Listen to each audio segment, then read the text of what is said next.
নমস্কার, চলে এসেছি ভোটের কুচকাচালির সঙ্গে বর্ণালী নিয়ে নতুন অনুষ্ঠান। প্রত্যেকেই দেখছেন, নিশ্চয়ই ভালো লাগছে আপনাদের। আর আজ আমরা আবার নিয়ে এসেছি নতুন কুচকাচালি। দেওয়াল লেখনের মধ্যে দিয়ে বীরভূমে ক্রমেই তুঙ্গে উঠেছে তৃণমূল বিজেপির দরজা। মঙ্গলবার বীরভূম লোকসভা কেন্দ্রে তৃণমূল প্রার্থী শতাব্দী রায় সমর্থনে দেওয়াল লেখনের ধারে বসেই খেলা হবে লেখা রয়েছে। এবার সেই দেওয়ালে পাল্টা ছড়া বিজেপি, ছড়ার মধ্যে দিয়ে করা হলো কটাক্ষ। বীরভূমের দুবরাজপুরের হেতমপুরে এক দেওয়াল জুড়ে লেখা আছে তিহারে বসেই খেলা হবে। লেখাটিকে ঘিরে মঙ্গলবার থেকে চাঞ্চল্য ছড়ায় জেলার রাজনৈতিক মহলে। এবার ওই লেখার পাশে একই দেওয়ালে লেখা হলো খেলতে খেলতে তিহার গেলে সঙ্গে নিয়ে মেয়ে, বাকিরা সব বসে আছে তোমার দিকে চেয়ে, ডাকবে কবে বলো, তুমি ডাকবে কবে। ওই ছড়ার পাশে বিজেপির প্রতীক চিহ্নও দেখা যায়। প্রসঙ্গত এই কেন্দ্রে এখনো প্রার্থী ঘোষণা করেনি বিজেপি, কিন্তু তার আগেই দেওয়াল লেখনের মধ্যে দিয়ে দুই দলে শুরু হয়ে গেল চর্চা। বীরভূমের দেওয়াল লেখনের মূল হাতিয়ার এখন দিল্লির তিহার জেল। পুরনো হচ্ছে কেষ্টর সেই সব হুঙ্কার, চরম চরম গুড় বাতাসা নকুলদানা, উন্নয়ন দাঁড়িয়ে আছে, এইসব আর কি। টিএমসি বিজেপি দুই রাজনৈতিক দলের হাতিয়ার এখন তিহার জেল। কেউ লিখছে তিহারে বসে খেলা হবে, তো বিজেপি লিখছে খেলতে খেলতে তিহার। তবে এখনো পর্যন্ত বীরভূম লোকসভা কেন্দ্রে বিজেপি তাদের প্রার্থী ঘোষণা করেনি। প্রার্থীর নাম ছাড়াই দেওয়াল লিখতে ব্যস্ত বিজেপি কর্মীরা।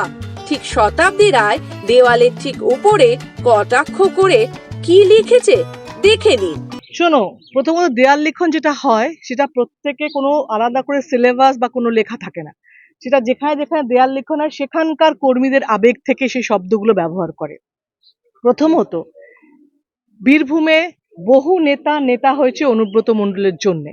সুতরাং তারা যদি সেই নেতার কাছে কৃতজ্ঞ থাকে, সেই কৃতজ্ঞতা বোধ থেকে যদি ওরা দেওয়াল লিখন লেখে, এর মধ্যে কোনো অপরাধ নেই।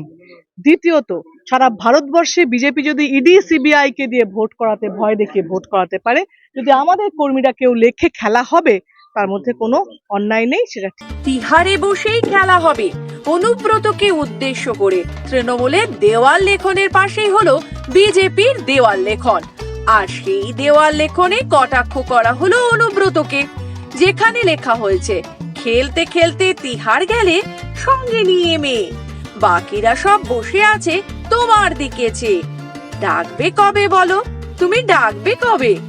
দেখুন, তৃণমূল খেলা হবে করে যে দেওয়াল লেখন লিখছে, আগামী নির্বাচনে মানুষ তৃণমূলের বিরুদ্ধে খেলা করবে। অনুব্রত মণ্ডলকে এতটাই ভয় পেয়েছে যে তার ছবি পর্যন্ত আজকে সরিয়ে দিয়েছে প্রত্যেকটা জায়গা থেকে। আগামী দিনে মানুষের মনেও থাকবে না। তৃণমূল মুক্ত বাংলা গড়ার সংকল্প ভারতীয় জনতা পার্টি যে নিয়েছে, আগামী দিনে মানুষ আগামী যে নির্বাচন আছে বিপুল ভোটে এই তৃণমূলকে বিদায় দেবে এবং আগামী নির্বাচনে বীরভূম লোকসভা থেকে লক্ষাধিক ভোটে ভারতীয় জনতা পার্টির মনোনীত প্রার্থী জয়লাভ করবে। দোর্দণ্ড প্রতাপ নেতা ছিলেন অনুব্রত মণ্ডল। গরু পাচার মামলায় গ্রেফতার হওয়ার পর এখন দিল্লির তিহার জেলে বন্দী এই তৃণমূল নেতা। লোকসভা নির্বাচনে তিহার বন্দী অনুব্রতকে নিয়ে চর্চা একেবারে চরমে উঠেছে। প্রশ্ন উঠছে, বীরভূমের ভোটে তিহারে বন্দী কেষ্টই কি এক্স ফ্যাক্টর? বীরভূমের দোর্দণ্ড প্রতাপ নেতা ছিলেন অনুব্রত মণ্ডল। গরু পাচার মামলায় গ্রেফতার হওয়ার পর এখন দিল্লি তিহার জেলে বন্দী তৃণমূলের নেতা। লোকসভা নির্বাচনে তিহার বন্দী অনুব্রতকে নিয়ে চর্চা চরমে উঠেছে। প্রশ্ন উঠছে, বীরভূমের ভোটে তিহারে বন্দী কেষ্টই কি এক্স ফ্যাক্টর? আজকে দেওয়াল লেখনে অনুব্রত মণ্ডল যেখানে তিহার জেলে আছে এবং জেলা সভাপতি হিসেবেও তাকে রেখে দেওয়া হয়েছে, আর তার নামে আজকে দেওয়াল লেখন করা হচ্ছে এবং দল তাকে কতটা গুরুত্ব দেয় আমরা জানি না। আজকে কাজল শেখ দায়িত্ব নেওয়ার পরে তার ছবি সহ সমস্ত কিছু থেকে তাকে সরিয়ে দেওয়া হয়েছে। আজকে তৃণমূল কংগ্রেস তার নাম করে ভোট চাইতে যাওয়ার যে আজকে পরিকল্পনা তারা প্রচারের মাধ্যমে রেখেছে, আমরা মনে করি যে বাংলার মানুষ, বীরভূমের মানুষ অনুব্রত মণ্ডলের রাজত্ব দেখেছে।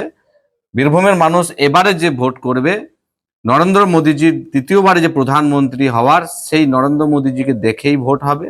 আজকের মতো এই পর্যন্তই। ভোটের কুচকাচালি সঙ্গে বর্ণালী। দেখতে থাকুন পরবর্তী আরো খবর।